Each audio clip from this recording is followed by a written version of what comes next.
Kapag haggard siya, tapos malaman-laman mo in a relationship, baka hindi siya naaalagaan. Mahal magpakasal pero mas mahal ang anal. So, kung magkakaroon man ng next relationship si Jelay, sana yun na. Yeah. Ba? Mahal pa naman ng mahal pa naman ng, alam mo yun, di ba, magpapakasal kayo, mahal, syempre gagastusan mo yan eh. Alam mo kung ano yung mas mahal? Yung magpa-anal. Annulment, yung mga ganyang case, mahal yan. Kaya sinasabi ko sa inyo, bago kayo magpakasal, siguraduhin nyo na yan na talaga yun. At kung ikaw, kung may duda ka, kahit like 1%, hindi buo yung loob mo, wag mo ituloy. Give yourself more time to think about it. Mahal magpakasal pero mas mahal ang anal. So, mahal magpa-anal. Mahal ang annulment. So, isipin nyo mabuti. And, regardless kung mahal or mura ang annulment, it's really something you need to think about as many times as you can. Yan. Kasi, wala na atrasan yun eh. Final yun. Hindi naman tayo pupunta kay mayor kasi mahal na mahal natin ang isa't isa ngayon. Tapos later on, kapag ka nakilala mo na kung ano talaga siya, nakita mo na yung bad side niya or yung baddest side ng tao, sasabihin mo ayaw mo na. It's not like that. So, yeah. Para kay Jelay, you go girl.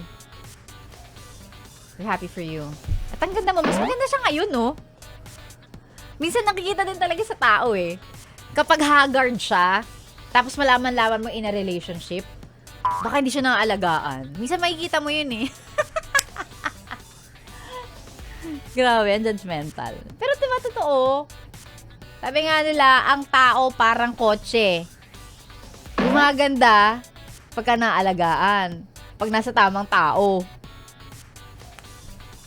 Pag haggard yung mga kaibigan ninyo, at may jowa sila, alam na. Hindi naalagaan. Maganda siya ngayon eh. Mas blooming. Baka pala may mga nanonood naman din na broken-hearted, no, na nadala na sa mga relationship. I think ang masasabi ko lang din pala sa inyo, wag nyo rin isarado din ang inyong puso, no, pagdating din naman sa love, pagdating sa relationship. It does happen. Minsan napupunta talaga tayo sa maling tao, but that doesn't mean na hindi natin mahanap yung tamang tao para sa atin. So kapag ka nasaktan ka, wag ka matutroma. Wag ka matutroma to the point na ayaw mo na. Because life is too short para hindi subukang magmahal ulit.